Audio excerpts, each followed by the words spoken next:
On this edition of Lexington Now, Cardinal Run North, the Junior Fire Chief, and Scarefest.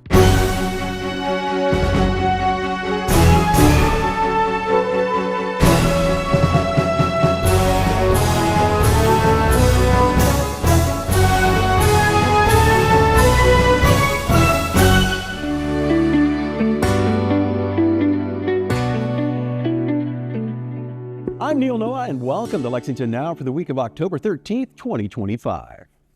Lexington's largest new regional park in decades is now open. We were there for the ribbon cutting. So here we are, 18 years after this land was generously donated to the community, and 2 years after we broke ground, officially opening Cardinal Run Park North. With nearly 140 acres, Cardinal Run Park North is the largest park we have opened in over 25 years. Together with Cardinal Run South, which I think is in Councilmember Savigny's district, the combined public parkland here now spans nearly 200 acres. Lexington's fifth largest regional park.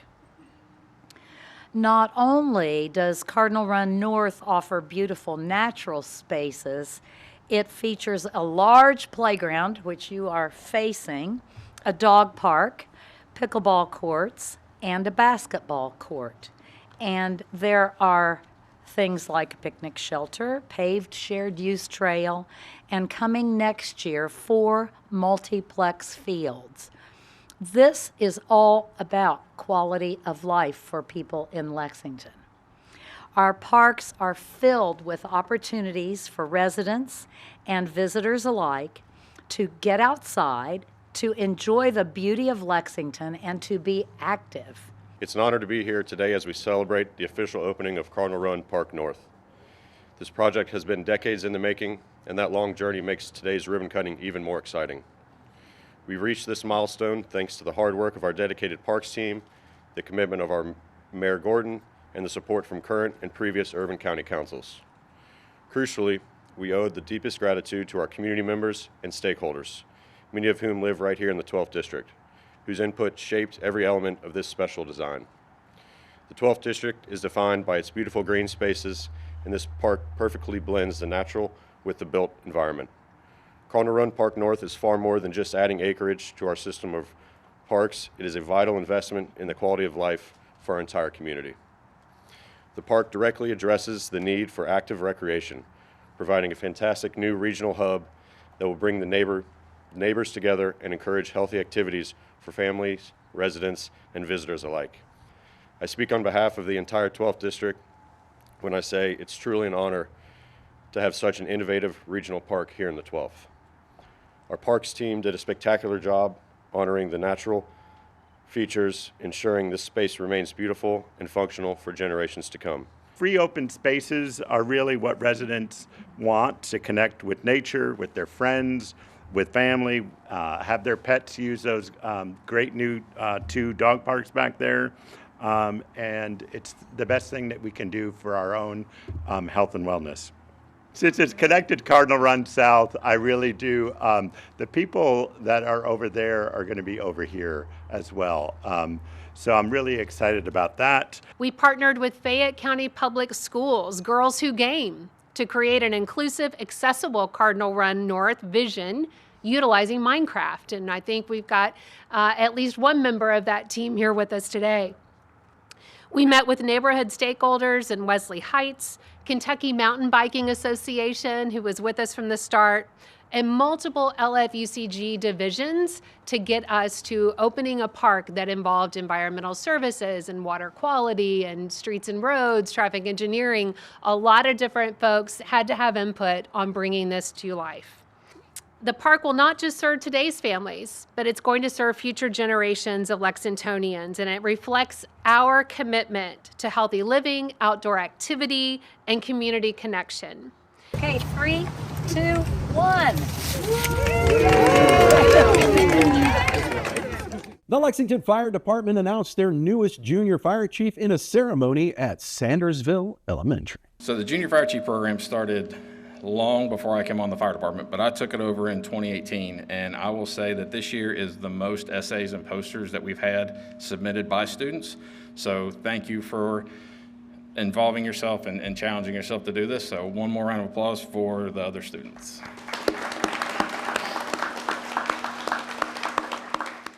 We use the acronym for SHARKS: self-sufficient, hardworking, A+ attitude, respectful, kindness, and we know that they will be a roadmap to success.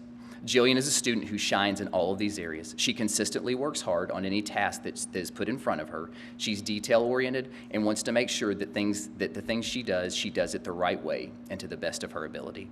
She is very academically strong, but also has a great personality. Anytime I see her, she has a smile on her face, and she is a great classmate and a great big sister to her brother Jonah. Jillian exemplifies what it means to be a shark, and I can't wait to see the fun she has on this journey over the next couple of days. She's a great representative of the Sandersville community, and I could not be more proud of her. Well, this is one of the most exciting days that I get to come and participate on campuses.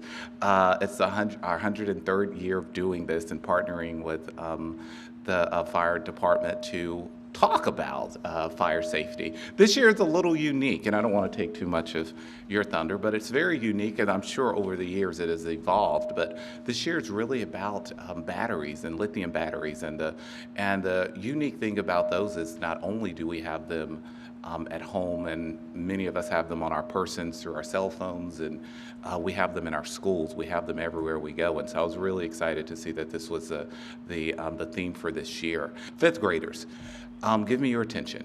You guys all know that you are the leaders on this campus. All of the students look up to you.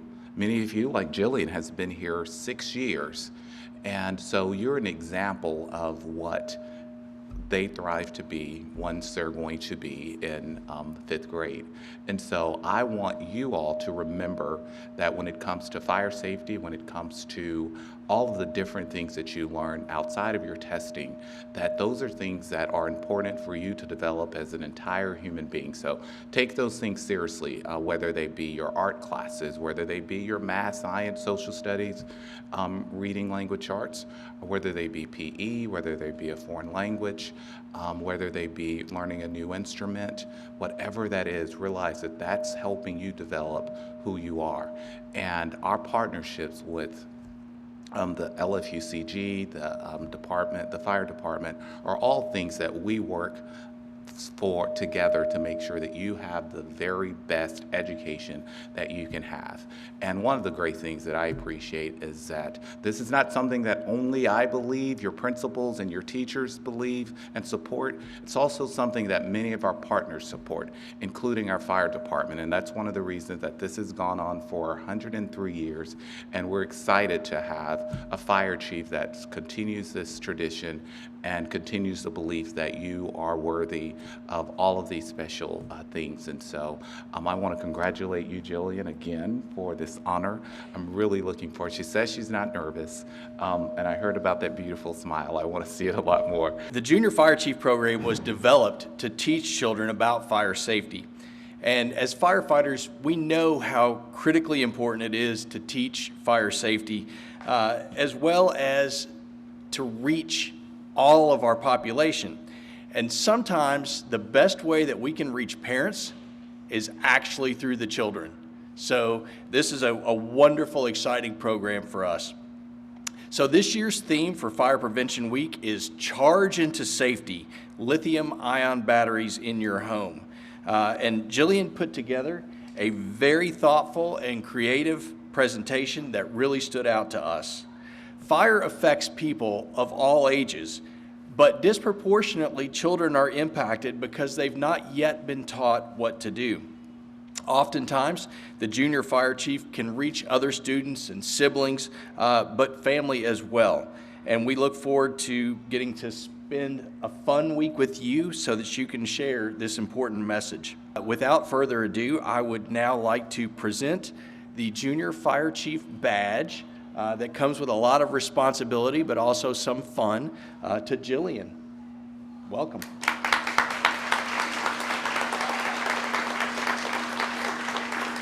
Every day in the United States, about every 88 seconds, someone reports a house fire.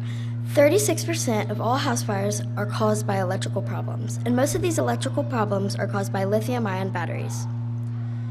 Lithium-ion batteries are really dangerous when you don't pay attention. Sometimes the chargers with lithium-ion batteries get really hot.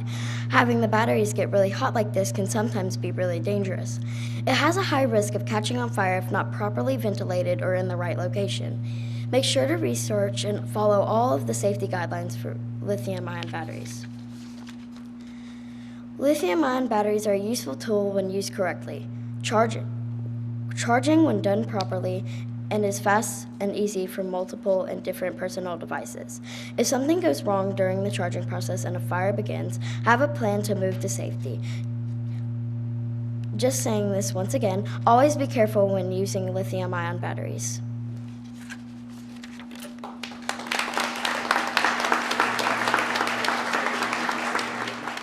So, my name is Jillian Sensabaugh. I'm 10 years old, and I'm here at Sandersville Elementary School. As soon as the firefighters came to our school in the cafeteria, I became really interested with doing this project. So I just wanted to teach others the dangers behind the lithium-ion batteries and what not to do and what to do with them. Well, I'm looking forward to going to all these firefighters places, and I'm going to go eat at Texas Roadhouse with all of the firefighters and some of my family. We're going to be going on the fire trucks, I think, to Texas Roadhouse, and then we're going to be at a parade on this Thursday.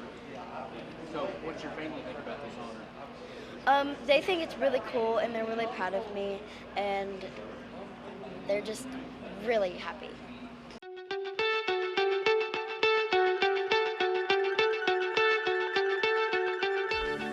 Scarefest, right after this.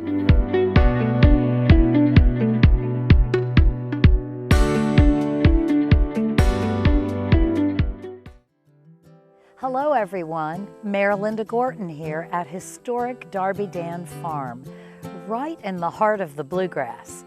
All year long, we've been celebrating our city's 250th anniversary, a celebration for Lexington, by Lexington, about Lexington. The excitement keeps building as we head into October, when we celebrate Lexington's equine heritage. For generations, Lexington has been known around the globe as the horse capital of the world. Each year, thousands of visitors come here to enjoy a day of racing at Keeneland or the Red Mile, and to take in the rolling bluegrass landscape that makes our home so special. The picturesque farms that surround our city, just like Darby Dan, are home to world-class bloodstock and a thriving equine industry. Our farms are businesses that employ thousands of our people and contribute to our economy. Our equestrian roots run deep. They're not just part of our story, they are our signature, and we are proud of that. Join us for the 250 Lex Equine Month and help us shine a spotlight on the history that has shaped Lexington for 250 years.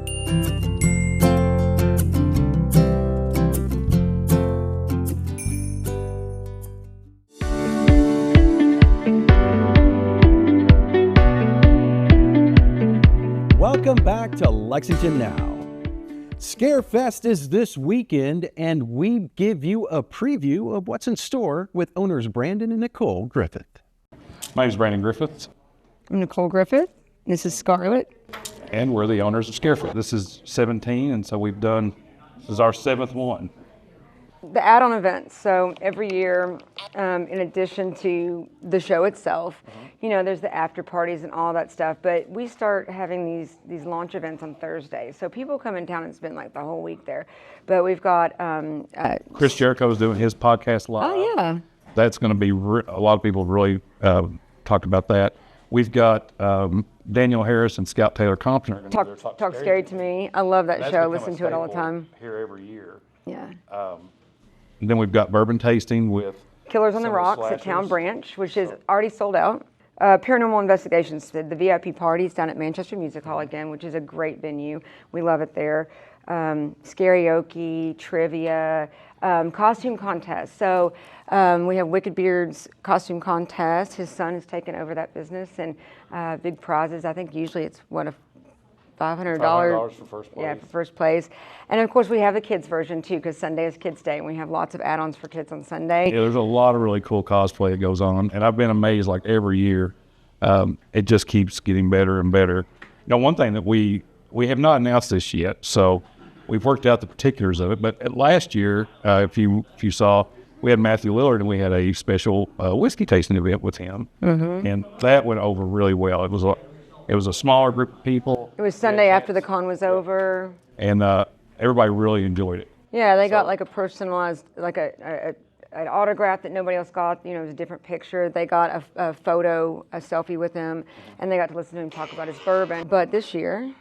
So this year we're working out the particulars still, but it looks like we're good. We're calling it a Nightcap on Elm Street with Robert Englund. So tattoo has always been a part of Scarefest in some way. We've had started out 3 or 4 back in the day, and then it's really grown.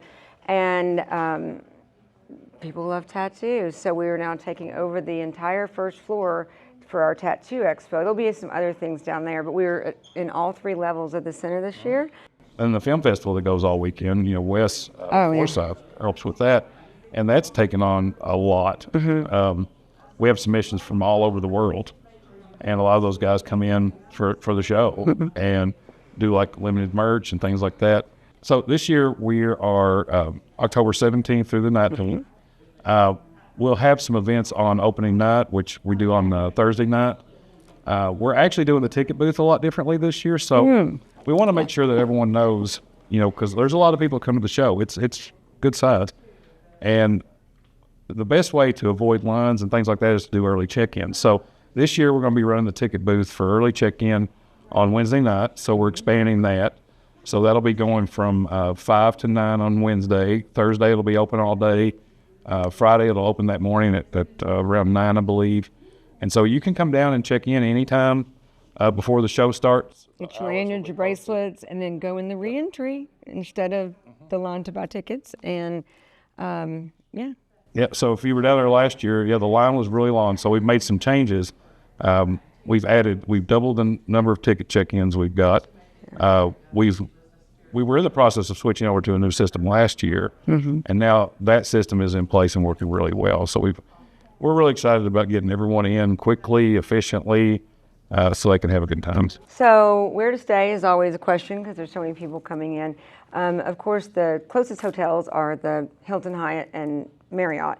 But we here at my day job, we serve people with disabilities, and we have a fleet of like 30-some vehicles that we use to transport people to here.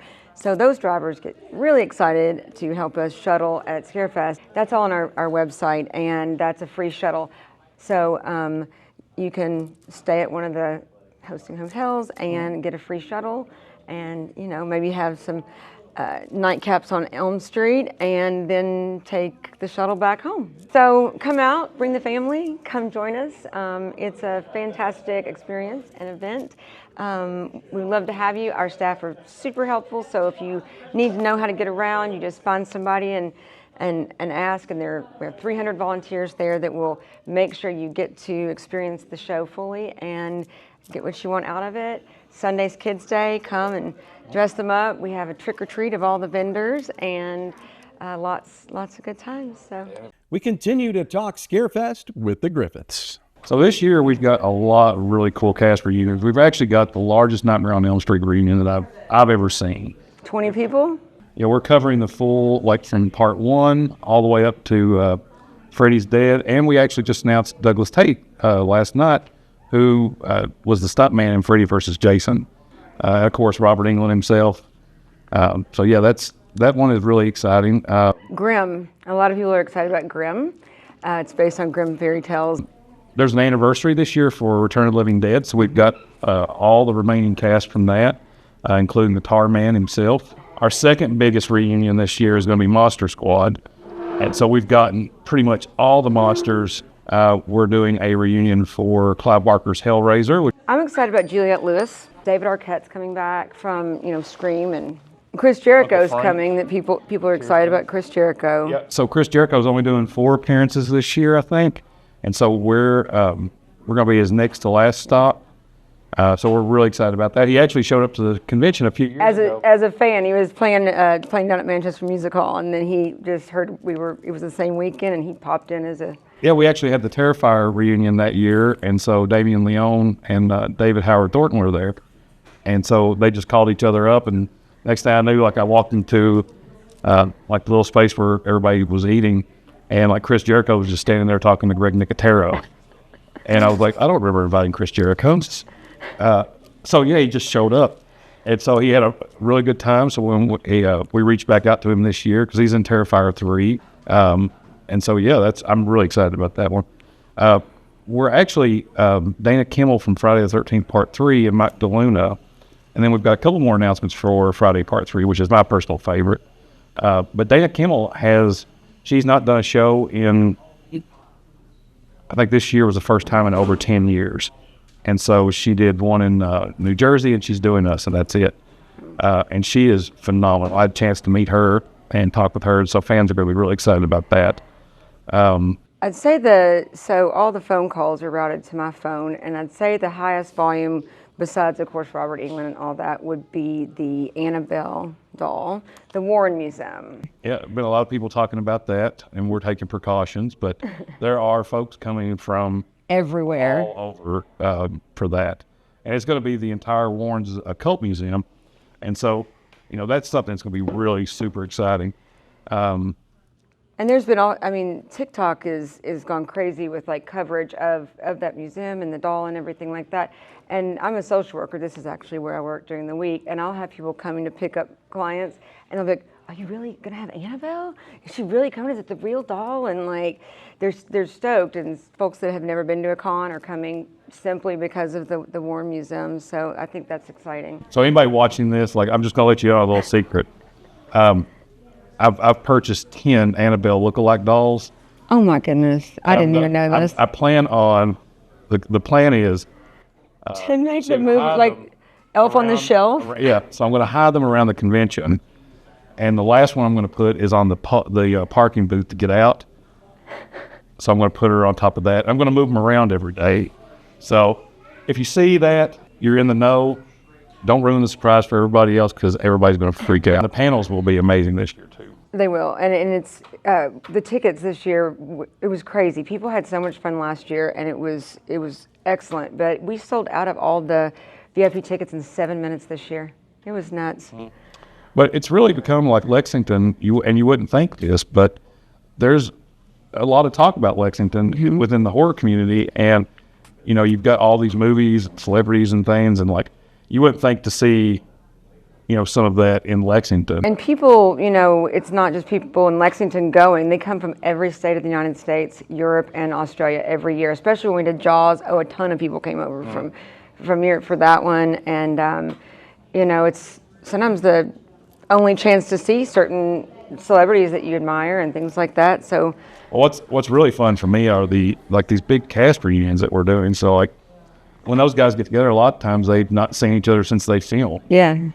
And so there's so much like conversation that takes place, and you get them like in the panel or like, they typically sit together at their tables, when they're doing autographs and stuff, and just to hear the stories and all that is really crazy. And like, I know, some of these people, like last year we did Phantasm. I talked to a lady, and I think this carries over to this year because I've had similar conversations with Monster Squad. But Phantasm, we did a big reunion for that last year, and a lot of those guys are getting, up there in age. Mm-hmm. And I talked to a lady that drove here from 3 states away, and she was like, me and my mom and dad watched this movie when I was a kid. She's like, I never thought I'd have a chance again to meet them because they hadn't done a show in a very long time.